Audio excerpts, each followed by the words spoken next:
नारायणं नमस्कृत्य नरं चैव नरोत्तमं देवीं सरस्वतीं व्यासं ततो जयमुदीरये नष्टप्रायेषु भद्रेषु नित्यं भागवत सेवया भगवते उत्तमा श्लोके भक्तिर्भवति नैष्ठिकी कृष्णाय वासुदेवाय देवकी नन्दनाय च नन्दगोपकुमाराय गोविन्दाय नमो नमः। श्रीमद्भागवतम स्कंद 1 अध्याय 18 देखना में ब्राह्मण बालक द्वारा महाराज परीक्षित को श्राप। श्लोक क्रमांक है 48। ये जो श्लोक है, हर एक घर में अलग अलग प्रकार की फ्रेम होती है। तो ये जो श्लोक है, प्रिंट आउट निकालो इस श्लोक का और अपने घर पे उसको फ्रेम लगाओ, और ऐसी जगह पे फ्रेम लगाओ कि प्रातः काल में यस्यस्ति संध्या, दोपहर में, शाम को, और जहाँ पे भी नजर जाएंगी वहाँ पे एक श्लोक जो है आप प्रेम करके रख दो। ये जो श्लोक जो है संपूर्ण श्रीमद् भागवतम का महत्वपूर्ण श्लोक है। तो भगवान के जो भक्त है उसका लक्षण क्या है, इसका वर्णन यहाँ पे आता है। तिरः स्मृता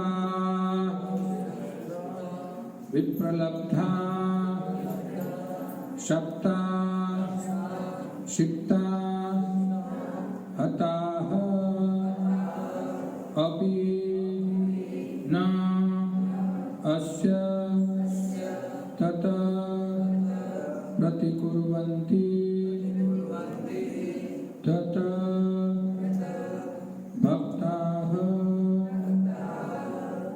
प्रभवः अपि ही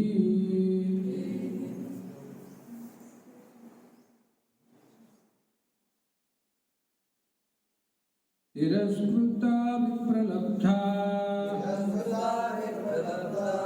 शप्ता क्षिप्ता हता अपि नास्य तत्प्रतिकुर्वन्ति तद्भक्ताः प्रभवोऽपिह।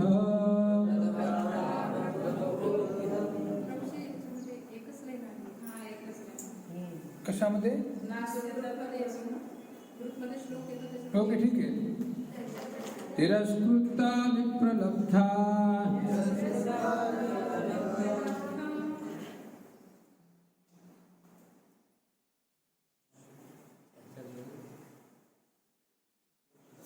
मैंने व्हाट्सएप पे भेज दिया है, आप देख लीजिए। तिरस्कृता विप्रलब्धा शप्तः शिप्ता हता अपि नास्य तत्प्रतिकुर्वन्ति तद्भक्ताः प्रभवोऽपिः। तिरस्कृता विप्रलब्धा शप्ता शिप्ता हता अपि नास्य तत्प्रतिकुर्वन्ति तद्भक्ताः प्रभवोऽपिः। तिरस्कृता विप्रलब्धा शप्ता क्षिप्ता हता अपि नास्य तत्प्रतिकुर्वन्ति तद्भक्ताः प्रभवोऽपिः। तिरस्कृता विप्रलब्धा क्षिप्ता हता अपि नास्य तत्प्रतिकुर्वन्ति तद्भक्ता प्रभवोऽपि तिरस्कृता विप्रलब्धः शब्दः क्षिप्ता हता अपि नास्य तत् प्रतिकुर्वन्ति तद्भक्तः प्रभवो अपि तिरस्कृता विप्रलब्धा शक्ता क्षिप्ता हता अपि नास्य तत् प्रतिकुर्वन्ति तद्भक्ता प्रभो अपि तिरस्कृता विप्रलब्धा क्षिप्ता हता अपि नास्य तत् प्रतिकुर्वन्ति तद्भक्ता प्रभो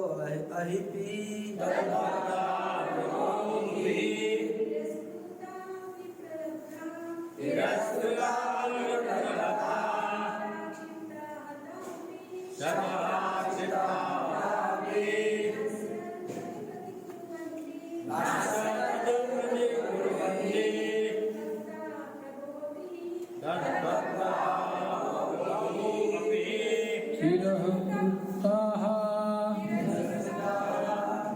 अपमानित होकर विप्रलब्धाः ठगा जाकर शब्दाः शापित होकर क्षिप्ताः उपेक्षा के कारण विचलित पिताः अथवा मारे जाने पर अपि भी न कभी नहीं अस्य इन कृत्यों के लिए तथा उनको प्रतिकुर्वन्ति प्रतिकार होता है प्रतिकार होते हैं तथा भगवान को भक्ताः भक्तगण प्रभवः शक्तिमान अपि यद्यपि ही निश्चय ही अर्थ और तात्पर्य श्रील प्रभुपाद द्वारा श्रील प्रभुपाद की भगवान के भक्त इतने सहिष्णु होते हैं कि अपमानित होने, ठगे जाने, शापित होने, विचलित किए जाने, उपेक्षित होने अथवा जान से मारे जाने पर भी कभी बदला लेने का विचार नहीं करते। मेरे पीछे दोहराइए। भगवान के भक्त इतने सहिष्णु होते हैं कि अपमानित होने, ठगे जाने, शापित होने, विचलित किए जाने, उपेक्षित होने अथवा जान से मारे जाने पर भी कभी बदला लेने का विचार नहीं करते। तात्पर्य ऋषि समित यह भी जानते थे कि भगवान उस व्यक्ति को क्षमा नहीं करते जो भक्त के चरणों का अपराध करता है। भगवान इतना ही आदेश दे सकते हैं कि भक्त की शरण ग्रहण करे।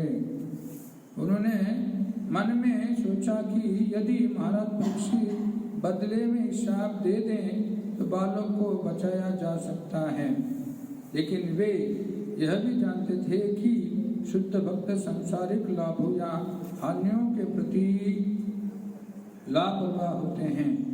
अतएव भक्तगण कभी भी निजी अपयश, शाप, उपेक्षा इत्यादि का बदला नहीं लेते।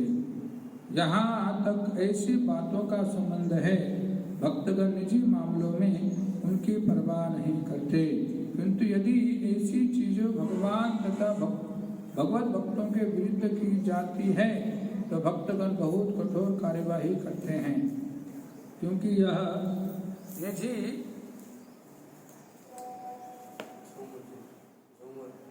हाँ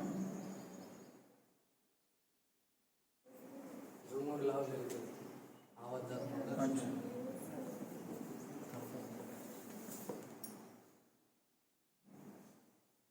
किंतु यदि ऐसी चीजें भगवान तथा भगवत भक्तों के विरुद्ध की जाती है तो भक्तगण बहुत कठोर कार्यवाही करते हैं, क्योंकि यह निजी मामला था।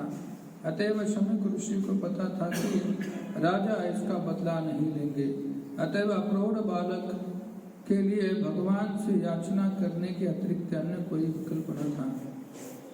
ऐसा नहीं है कि केवल ब्राह्मण ही अपने अधीनों को शाप देने या आशीर्वाद देने के समक्ष होते हैं। भगवत भक्त चाहे वह ब्राह्मण न भी हो तो भी ब्राह्मण से अधिक शक्तिशाली होते हैं, लेकिन शक्तिशाली भक्त कभी अपने लाभ के लिए शक्ति का दुरुपयोग नहीं करता। भक्त की जितनी भी शक्ति होती है वह भगवान तथा उसके भक्तों की सेवा में ही लगती है। ओम अज्ञानतिमिरन्धस्य ज्ञानाञ्जनशलाकया चक्षुरुन्मीलितं येन तस्मै श्रीगुरवे नमः।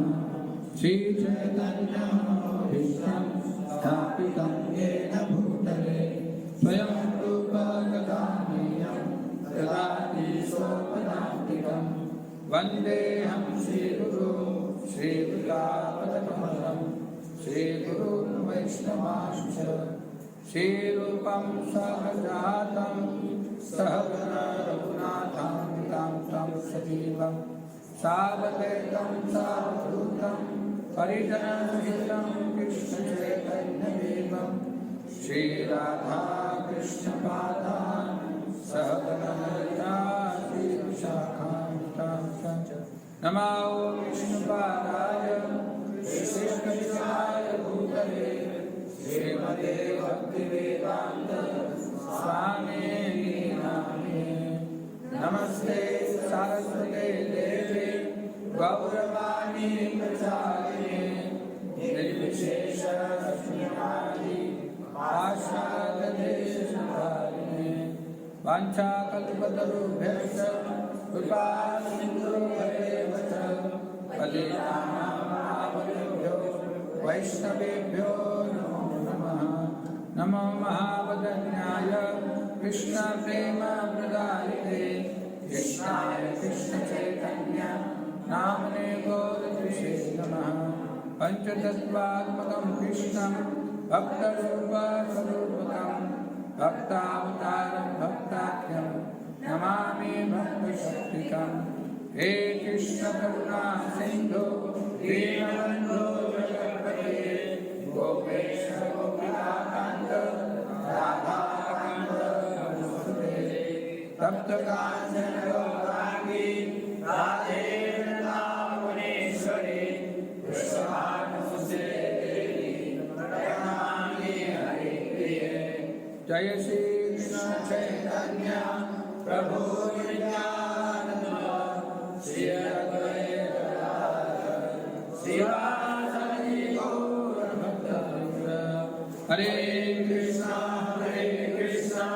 कृष्णा कृष्णा हरे हरे हरे राम राम राम हरे हरे। हरे कृष्णा कृष्णा कृष्णा कृष्णा हरे हरे हरे राम राम राम हरे हरे। हरे कृष्णा कृष्णा कृष्णा कृष्णा हरे हरे हरे राम राम राम हरे हरे। तिरस्कृत्वा विप्रलब्धा सप्ताशुक्ता हतापि नास्य तत्पतिकुर्वन्ति तद्भक्ता प्रभवोऽपिः। भगवान के भक्त इतने सहिष्णु होते हैं कि अपमानित होने, ठगे जाने, शापित होने, विचलित किए जाने, उपेक्षित होने अथवा जान से मारे जाने पर भी कभी बदला लेने का विचार नहीं करते।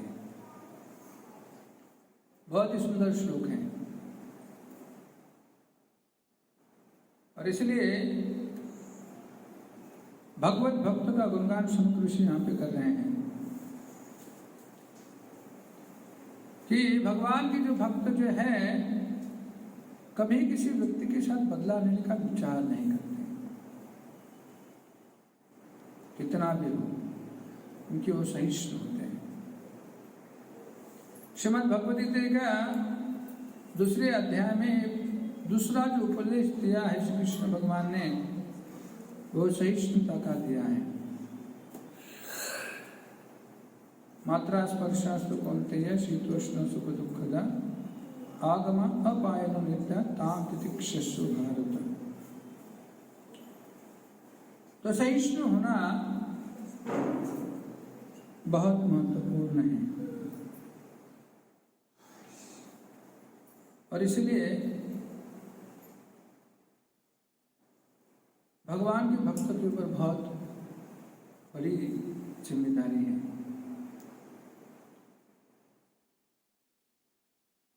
कभी कभार आप तिलक पहन के जाएंगे, धोती कुर्ता पहन जाएंगे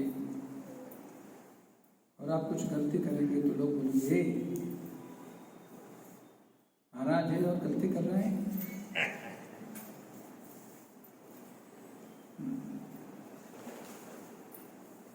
इसलिए भगवान के जो भक्त है उसके ऊपर बहुत जिम्मेदारी है। सहिष्णु और तितिक्षु दोनों बहुत महत्वपूर्ण है। सहिष्णु और तितिक्षु ये जो भक्तों के दो आभूषण हैं। जैसे कोई नारी क्या करती है, अपने आप को बहुत श्रृंगारित करती है और उस श्रृंगार से वो बहुत आकर्षित लगती हैं। जैसे भगवान को हम बहुत श्रृंगार करते हैं तो भगवान और आकर्षित होते हैं। हालांकि देखा जाए तो श्री कृष्ण भगवान इतने आकर्षित हैं कि कृष्ण भगवान इतने आकर्षित है कि जब श्री कृष्ण भगवान के ऊपर आभूषण लगाए जाते हैं तो भगवान के उस आकर्षण के द्वारा और वो आभूषण आकर्षित हो जाते हैं। इतने भगवान क्या है, आकर्षित हैं। तो इसलिए हमें चाहिए कि ये जो भक्तों के बीच के जो दो आभूषण जो है उनको बनाए रखें। तो पहला क्या है, तितिक्षु। तितिक्षुआ करुणा सुहृद सर्वदेहिना अजात शत्रु शांत साधु साधुभूषण। ये जो श्लोक है युधिष्ठिर महाराज के लिए बोला गया था। और क्या श्लोक है, तितिक्षुआ करुणा, करुणामय है, सुहृद सर्वदेहिना, जितने भी सारे जीव है जीवों के प्रति वो क्या है, सुहृद मित्रता की भावना है। तितिक्षुआ करुणा का सुहृद सर्वदेहिना अजात शत्रु, जिसका कोई शत्रु नहीं है। शांत, शांत, साधु, साधु भूषण। ये क्या है, साधु का भूषण है। तो भक्त होने के पश्चात में उत्तरदायित्व तो ज्यादा बढ़ता है। इसलिए सब कुछ बनना बहुत आसान है। आप माता पिता लोग हैं, आप बच्चों के लिए बहुत प्रयास कर रहे हैं, कोई इंजीनियर बनाने के लिए, कोई डॉक्टर बनाने के लिए, कोई MBBS के लिए, लेकिन कोई नहीं चाहता कि मेरा बेटा भक्त बने। MBBS बनना बहुत आसान है। 1 करोड़ 2 करोड़ 3 करोड़ रुपए देने के पश्चात में आपको एग्जाम न देने के बाद भी डिग्री हाथ में आ जाएगी। लेकिन साधु, साधु बनना आसान है, बहुत कठिन है। बहुत सारी चीजें आसान है, इस आसान चीजें की तरफ मत दौड़ो। इसमें लगा साधु बना। और क्या भूषण है साधु के? सहिष्णुता, तितिक्षा।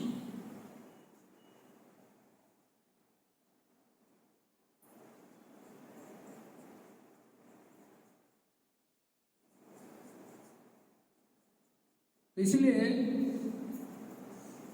सबसे कठिन बात है साधु बनना।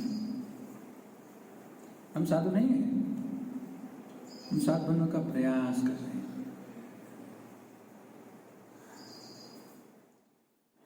तो शमीक ऋषि श्रृंगी को बता रहे हैं कि देखो, परीक्षित महाराज की इतनी शक्ति है कि वो श्रृंगी को शाप दे सकते थे। भगवान के सामने कभी जान भी नहीं देते। एक अपराध है,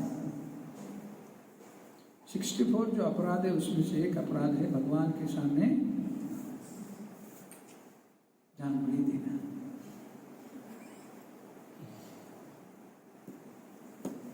याद रखना, कभी आप भक्ति सिंधु पढ़ते जाओ, उसमें सब कुछ चीजें बताई गई है। तो बताने की बात नहीं पड़ेगी फिर। तो भगवान के सामने ढेकर भी नहीं देते।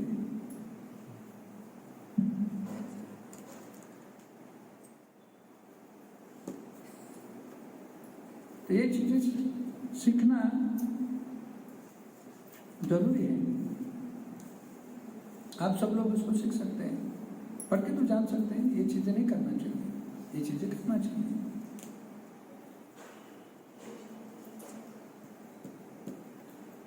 तो भगवान के भक्तों का गुणगान यहाँ पे एक शमीक ऋषि कर रहे हैं श्रृंगी को। और क्या कर रहे हैं? बता रहे हैं परीक्षित महाराज के गुणों के बारे में। शमीक ऋषि चाहते हैं कि परीक्षित महाराज ने श्रृंगी को शाप दे दे, प्रतिशाप दे दे, जिसके कारण क्या हो जाएगा? श्रृंगी इस जीवन में उसको शाप मिल जाएगा, अगला जीवन कुछ हो जाएगा, लेकिन अपराधी नहीं रहेगा। क्यों? क्योंकि प्रतिशाप मिला है। लेकिन अभी क्या हो गया? परीक्षित महाराज ने उस शाप को स्वीकार किया, मतलब अभी श्रृंगी क्या हो गया? दोनों भी हो गया, पापी भी हो गया और अपराधी भी हो गया। इसलिए योगी होना, हठ योगी बनना, अष्टांग योगी बनना, इसमें ये गुणों का वर्णन नहीं है।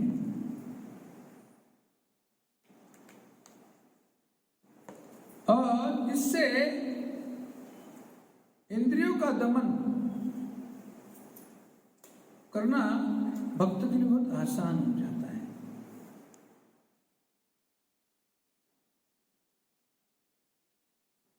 जब ध्रुव महाराज को मां सुरुचि ने कहा, क्या आप अपने पिता के गोद में नहीं बैठ सकते? तुरंत ध्रुव महाराज इस प्रकार से घोड़ों के नासिका से हवा निकलती है, उस प्रकार से ध्रुव महाराज क्रोधित हो गए थे और गुस्से से वो अपनी मां के पास जाते हैं।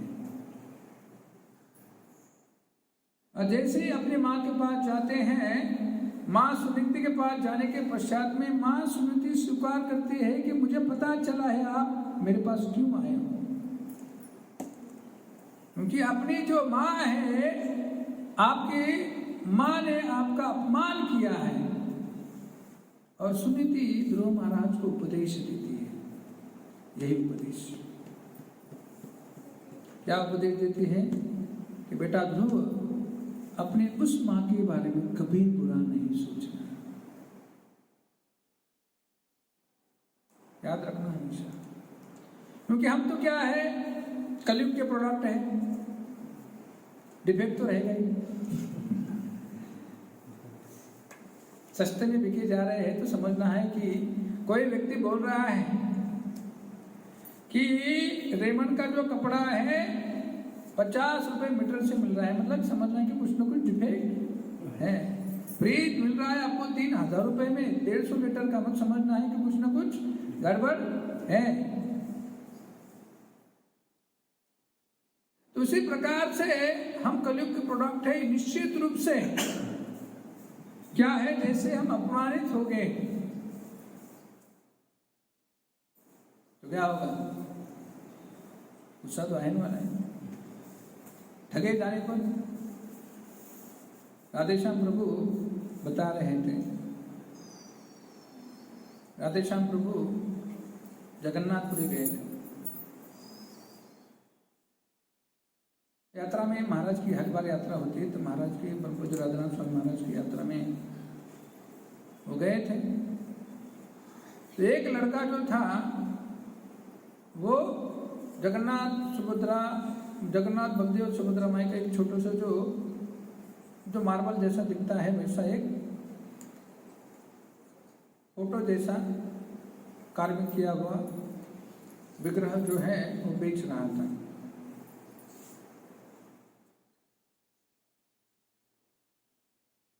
तो राधेश्याम प्रभु को बहुत अच्छा लगा और राधेश्याम प्रभु को बहुत अच्छा लगने के पश्चात में राधेश्याम प्रभु ने पूछा कितने का है? उसने कहा 100 रुपए। तो राधेश्याम प्रभु को पुष्ट है, तो सब लोग बार्गेन करते हैं तो मैंने भी बार्गेन करना चाहिए। तो उन्होंने कहा नहीं कुछ ना कुछ कम दे दो। बोला नहीं 100 रुपए का है, देखो इतना अच्छा है। तो राधेश्याम प्रभु ने कहा नहीं 80 रुपए में दे दो। और 80 रुपए में देने के बाद वो बोला नहीं 80 रुपए में नहीं। फिर राधेश्याम प्रभु भी अड़े रहे 80 रुपए में। आखिरी में वो जो लड़का है मान गया और उन्होंने 80 रुपए में राधेश्याम प्रभु को वो जगन्नाथ बलदेव सुभद्रा के विग्रह दे दिए। राधेश्याम प्रभु बहुत खुश हो गए। खुश होके दूसरे भक्त के पास आते और कहते देखो मैंने इतना सस्ता ले लिया ये। तो भक्त ने पूछा क्या ले लिया है? तो उन्होंने कहा देखो ये जगन्नाथ बलदेव सुभद्रा माई मैंने इतने सस्ते में 80 रुपए में केवल लिए है। तो भक्त ने देखने के पश्चात में वो भक्त कहने लगे प्रभु जी मैंने अभी ये 20 रुपए में 50 लिए हैं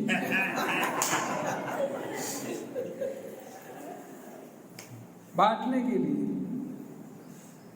तो महान व्यक्ति के लिए भी लोग फंसाते हैं, लेकिन भक्त जो है कभी बदला लेते हैं, उससे सीख लेते हैं और आगे चलते हैं। मैं बात बता रहा था आप सबको ध्रुव महाराज की। तो सुनीति ने ध्रुव महाराज को उपदेश दिया और उपदेश देके सुनीति ने ध्रुव महाराज को कहा कि बेटा कुछ भी करो अपने माँ के बारे में कभी बुरा मत सोचो, कभी बदला लेने का मत सोचो। लेकिन उस सुनीति के उस अपराध, सुरुचि के उस अपराध से ध्रुव महाराज भूल गए, लेकिन भगवान नहीं। तो उत्तम जो था उसको गंधर्व ने मार दिया और उसके पश्चात में जंगल में आग लगने से सुरुचि की मृत्यु हो गई। इसलिए सतर्क रहना है। भगवान के भक्त हमको माफ कर देंगे, लेकिन याद रखना है भगवान हमको कभी माफ नहीं करेंगे।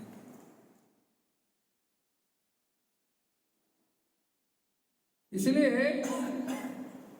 भगवान के भक्त से व्यवहार करते समय बहुत ही सावधानी बरतनी है। और जब सावधान में रहना है तो उस वक्त में ये जान लेना है कि निश्चित रूप से भगवान के भक्ति के साथ जब मैं रहूंगा, उनके साथ व्यवहार करूंगा, तो निश्चित रूप से उनकी कृपा और आशीर्वाद, उनकी सेवा से मुझे प्राप्त होगी। लेकिन तनिक मैंने थोड़ा भी अपराध किया, तनिक मैंने थोड़ी सी भी गलती कर दी, तो निश्चित रूप से उसकी हानि प्राप्त होगी। श्रीमद् भागवतम में ऐसे बहुत सारे उदाहरण प्रस्तुत किए गए हैं। भक्त कभी प्रतिशोध की भावना मन में रखते नहीं।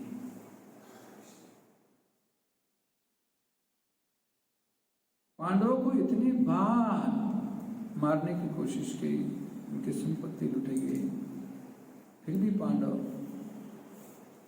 सहिष्णु थे, तितिक्षु थे। और पांडवों के बारे में चिंता थी भगवान को, पांडवों को चिंता नहीं थी। इनको नहीं चिंता नहीं थी, पांडवों को चिंता नहीं थी, पांडवों की चिंता थी भगवान को। तो उसी प्रकार से जब हम हमारा व्यवहार रखेंगे तो हमने चिंता करो न करो, भगवान हमारे उस कार्य की चिंता करेंगे, ये निश्चित है। इसलिए भगवत भक्त बनने के लिए प्रयास करो। ज्यादा से ज्यादा हमारी जो शक्ति जो है भगवत भक्त बनने के लिए लगाओ। अभी जो हमारी सब जो शक्ति है केवल धन अर्जन करने में, इंद्रिय को तृप्त करने में और दूसरों की बुराई और दूसरों की बुराइयां देखने में लगी है।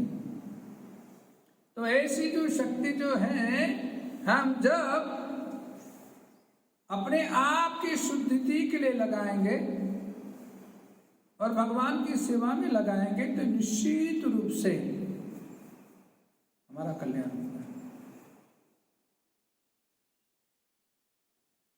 क्योंकि भगवान की अपने भक्त के लिए प्रत्येक भक्त के लिए एक नई योजनाएं हैं। और जब आप भक्ति में प्रगति करते रहेंगे तो आपको समझ में आएगा कि मेरे जीवन में ये कार्य या ये चीज क्यों हो गई। समझो हमारे जीवन में कुछ बुरा भी हो जाता है तो भक्त बुरा नहीं सोचते, वो क्या सोचते हैं, एक भगवान की योजना है, वो व्यक्ति केवल एक माध्यम है।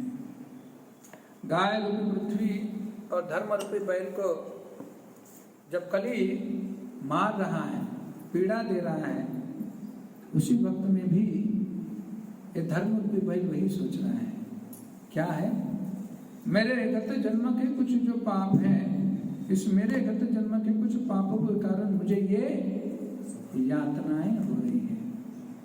और ये जो कली जो है केवल कौन है, उस यातनाओं का केवल एक माध्यम है। इसलिए भगवान का भक्त कभी किसी व्यक्ति का तिरस्कार नहीं करता। तो प्रश्न उत्पन्न हो जाता है, तो भगवान के भक्त किसी का तिरस्कार नहीं करते, तो फिर शास्त्र में भी बताया गया असत संग त्यागो, असत संग त्यागना चाहिए।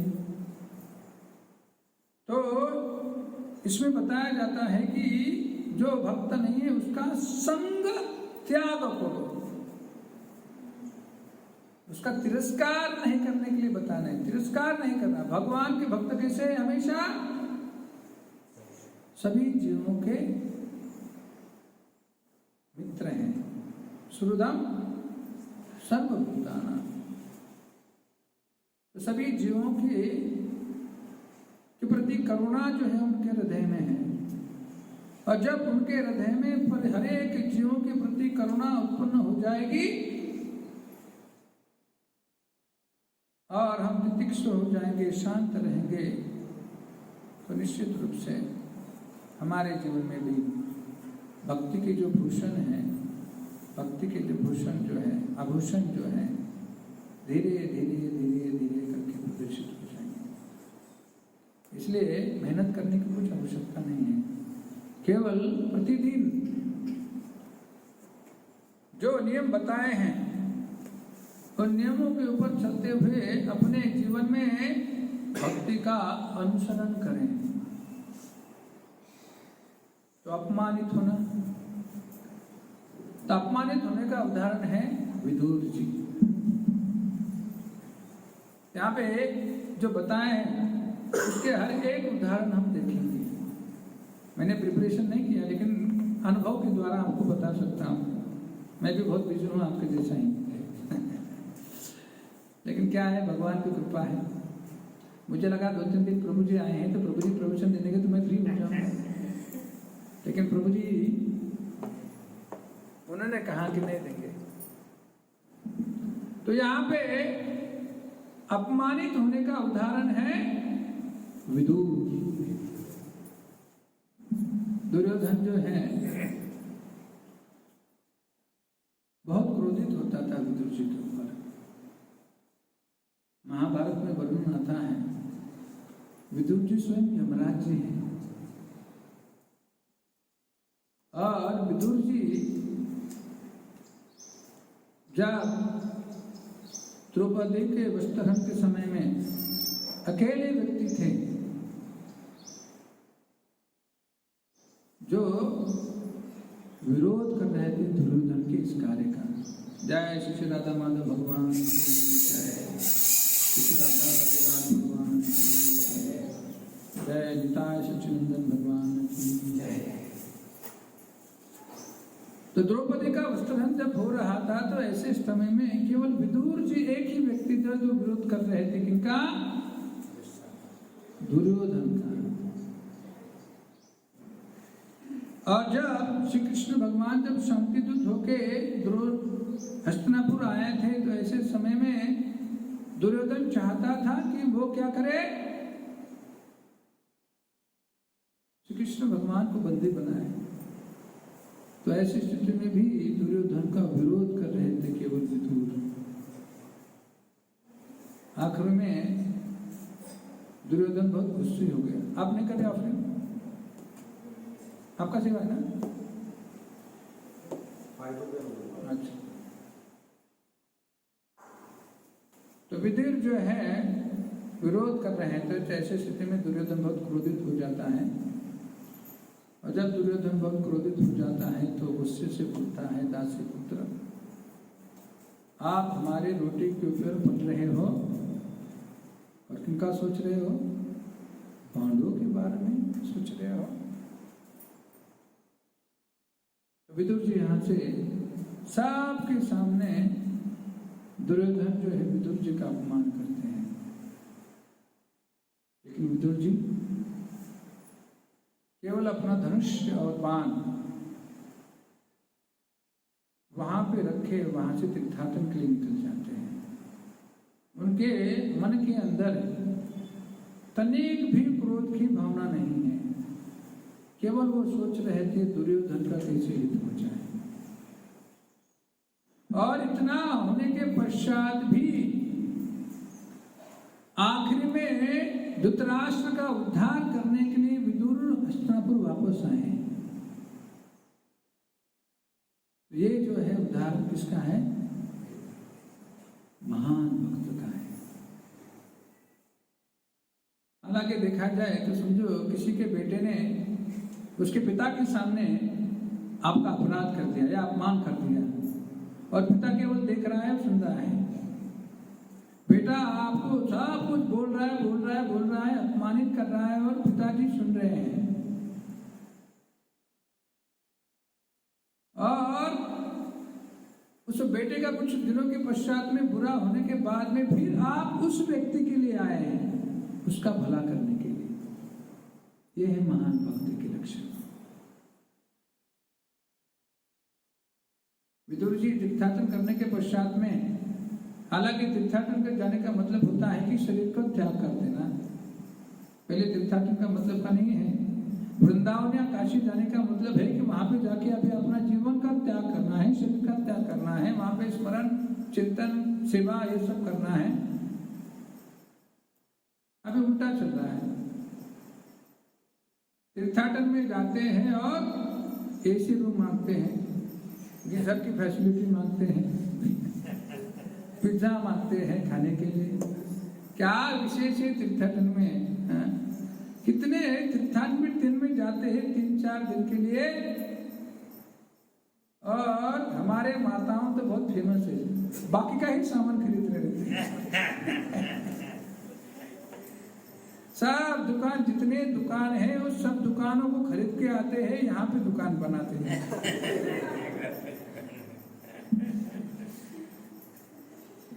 तो भगवान के धाम में जाने के पश्चात में भगवान के नाम का चिंतन, प्लानिंग ही चलता है यहाँ से कि क्या क्या खरीदना है। तो बेसिकली विदुर जी तीर्थाटन के लिए गए थे। जैसे विदुर जी तीर्थाटन के लिए गए, लेकिन वापस आए केवल एक व्यक्ति के लिए। इसके लिए धृतराष्ट्र। तो पहला जो उदाहरण है अपमानित होना,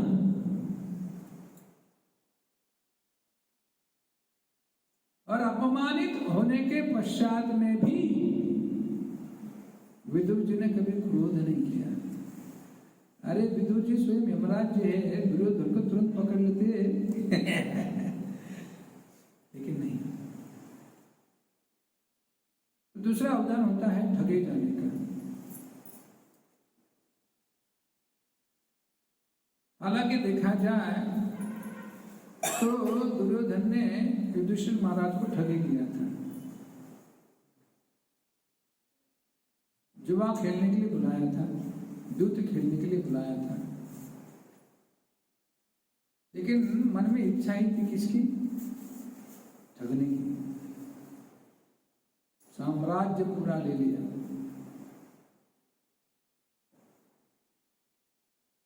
साम्राज्य क्या है? पूरा दुर्योधन ने युधिष्ठिर महाराज का साम्राज्य हड़प लिया। फिर भी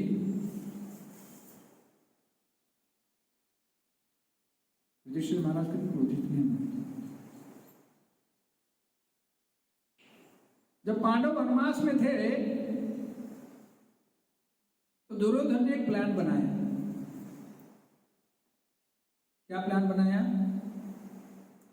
कि वनवास में अभी पांडव है, 5 ही पांडव है, और वनवास में जब पांडव है उनको पकड़ लेते हैं, बंदी बना के लेके आते हैं।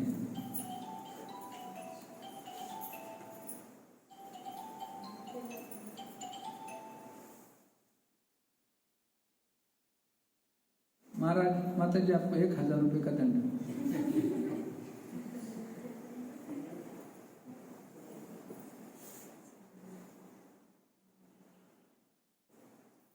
तो दुर्योधन ने अपनी पूरी सेना ले ली। मुटले के 2000 रुपये दंड।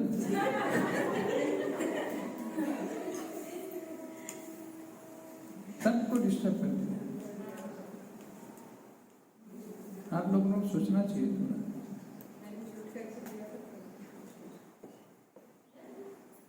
तो दुर्योधन ने एक प्लान बनाया कि अभी पांडव वनवास में हैं, तो पांडवों को क्या करते हैं, पूरी सेना लेके जाएंगे, बंदिश बनाएंगे। कर्ण और दुर्योधन, उन दोनों ने प्लान बनाया। और जहां पे वनवास में पांडव रहते थे उसी के पास से ही वो उन्होंने कहा कि यहाँ सोच लिया। लेकिन उस दिन क्या हुआ, दुर्योधन ने कहा कि सोचा कि यहाँ पे बहुत बड़ा झील है। झील का मतलब तालाब है, बहुत सुंदर पानी है, चलो हम नहाने जाते हैं। लेकिन वो जो झील था एक गंधर्व का था,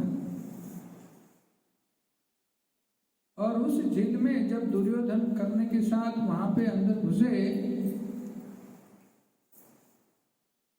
और वहां पे जल क्रीड़ा कर रहे थे, तो ऐसे समय उस गंधर्व को बहुत गुस्सा आ गया और गंधर्व ने दुर्योधन को बंदी बनाया। और जैसे ही दुर्योधन को बंदी बनाया तो कर्ण ने अपनी पूरी शक्ति लगाए उस गंधर्व के साथ युद्ध करने लगे। गंधर्व ने कर्ण को 2 मिनट में पराजित कर दिया और कर्ण जो है अपने मृत्यु को हाथ में लिए दौड़ रहे हैं। दुर्योधन वहां पे बंदी है, पूरी सेना को नष्ट ध्वस्त कर दिया।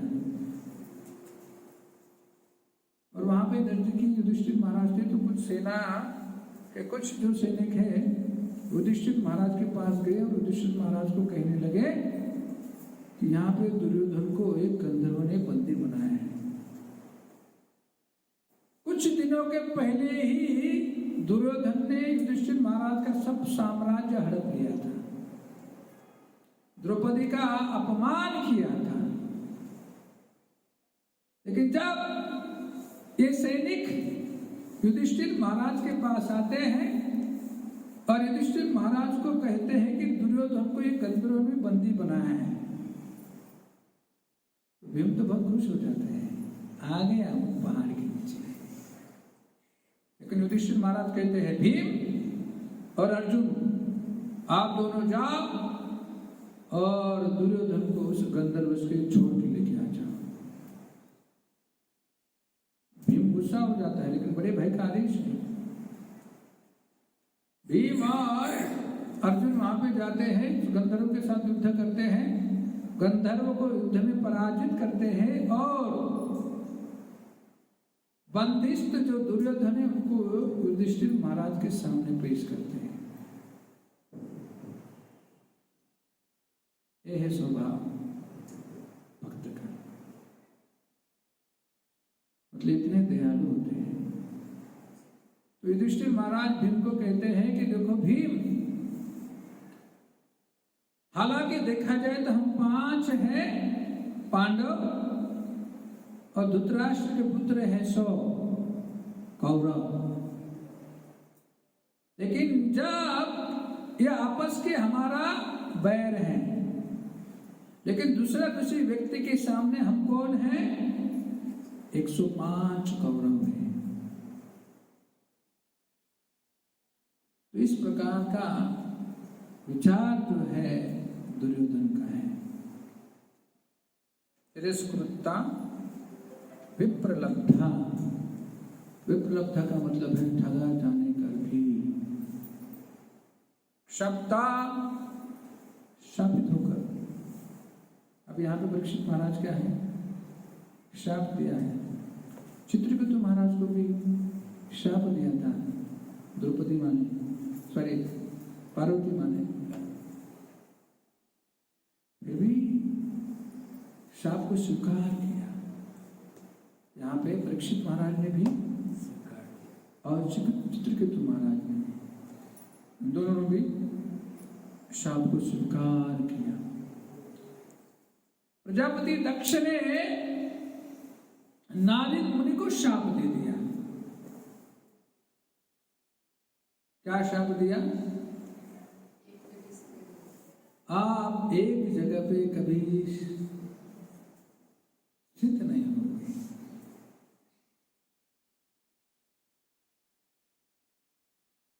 3 दिन से ज्यादा आप एक जगह पे रुकोगे नहीं। और श्रील प्रभुपाद कहते हैं तात्पर्य में, ये नारद मुनि का जो श्राप है अभी सब सन्यासियों को पढ़ाया है, इसलिए सन्यासी भी 3 दिन तक एक जगह तक रुक नहीं सकते। और श्रील प्रभुपाद कहते हैं मुझे बहुत बड़ा कार्य करना है। क्या कार्य करना था श्रील प्रभुपाद को? श्रीमद् भागवतम का टीका लिखनी थी। श्रील प्रभुपाद कहते हैं मैं ये श्राप मेरे ऊपर जो आया है मैंने आप सबको दे दिया है, तो आप लोग एक जगह पे कभी रुकना नहीं, जाओ और प्रचार करते रहो। तो इसलिए प्रजापति दक्ष ने नारद मुनि को शाप दे करने के पश्चात में भी नारद मुनि ने प्रतिशाप नहीं दिया। नारद मुनि चाहते थे तो जिस प्रकार से नलकुबर और मणिग्रह को उन्होंने शाप दे दिया और बनाया कि पेट बनो, चलो मेरे सामने ऐसे मंदाकिनी गंगा में नंगे रहते हो, नाच रहे हो, मदिरा पीने के पश्चात में चलो पेट बनो। जिस प्रकार से नलकुबेर और मणिबीर को शाप दे दिया नारद मुनि ने, उसी प्रकार से नारद मुनि यहाँ पे प्रतिशाप देते थे प्रजापति दक्ष को, कहते नहीं किया। क्यों? कि भगवान के भक्त कभी बदला नहीं लेने की इच्छा नहीं रखते।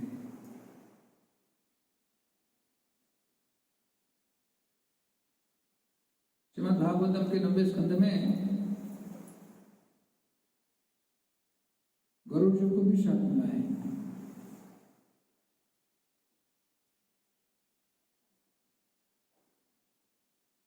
तो गरुड़ जी ने भी स्वीकार किया कि गरुड़ जी को कहा, किसने कहा? ये जो तालाब है, इस तालाब के पास आप जाके मछली खाओगे तो आपका मृत्यु हो जाएगा।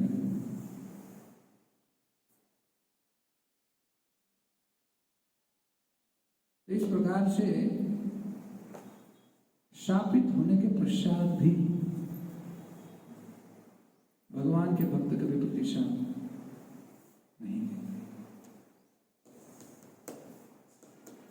श्रीमद् भागवतम भरा पड़ा है इस उदाहरणों से। हमको केवल स्वीकार करना है, और जो भक्त जो है इस अवस्था में जा चुका है, उस भक्तों की तरफ देखना है और समझ लेना है कि यह जो पीड़ा या यातना मुझे हो रही है मेरे कर्म के द्वारा है, और उसको स्वीकार करना है।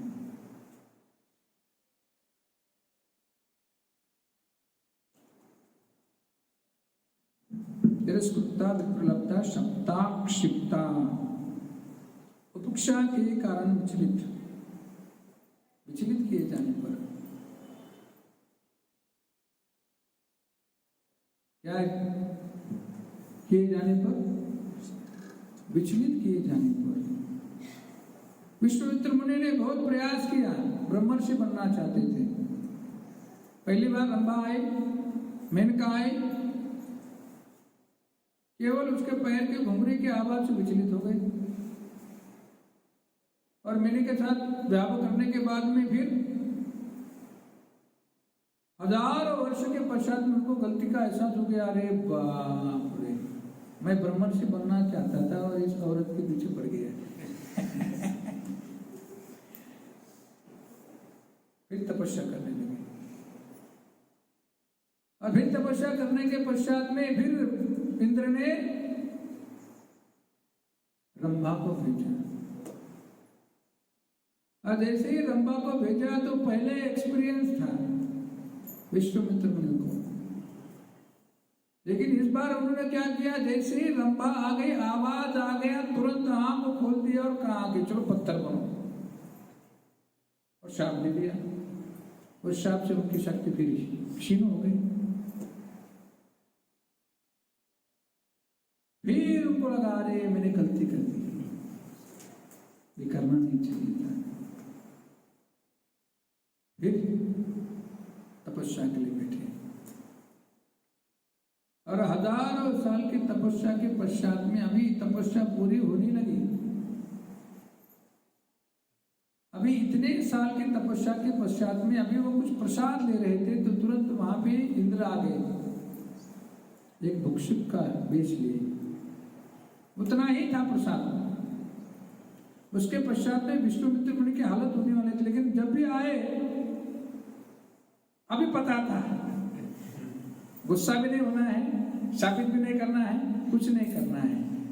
तब उस स्थिति में उन्होंने वो जो प्रसाद है उन्होंने इंद्र को दे दिया, और इंद्र को देने के पश्चात में उन्होंने अपने सभी इंद्रियों के ऊपर विजय प्राप्त करने के बाद में ब्रह्मा जी आए, और ब्रह्मा जी ने कहा कि मैं संतुष्ट हुआ, ब्रह्मर्षि। तो विश्वामित्र मुनि को आखिर में बहुत बार अलग अलग तरीके से विचलित करने का प्रयास किया, लेकिन नहीं, डटे रहे। भगवत भक्त कभी विचलित नहीं होते। भक्त भक्त क्या है, अपने भक्ति में स्थित होते हैं और उनका अटेंशन व्यवसायत्मक होते, केवल एक अटेंशन होता है क्या? भगवान को संतुष्ट करना। कितना भी प्रयास करे, माता पिता बीवी बच्चे बाहर के अंदर के सब लोग विचलित करने जा रहे हैं, आपको क्या मिलेगा? आपको उस काम में जाके भक्त भी बोलते क्या मिलेगा? संडे मॉर्निंग प्रोग्राम, अरे कितने लोग होते, 20 लोग होते वहां पे मॉर्निंग प्रोग्राम, क्या मिलेगा वहां पे? या ऑनलाइन सुनो ना, क्या है? नहीं, यहाँ पे आने के बाद जो मिलेगा ना,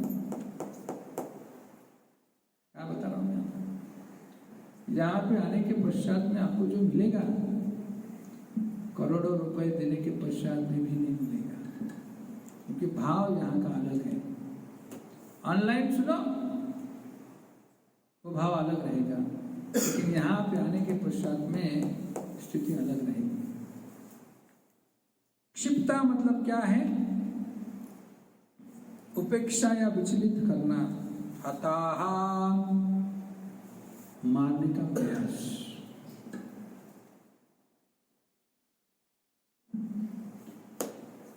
तो जान से मारने का प्रयास।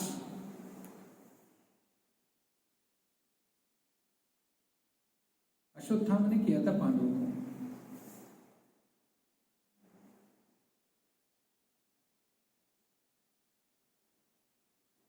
फिर भी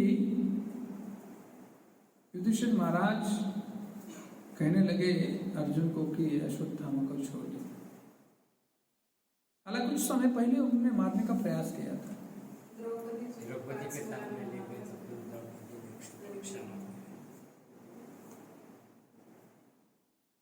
रामानुजाचार्य की बहुत सुंदर कथा है,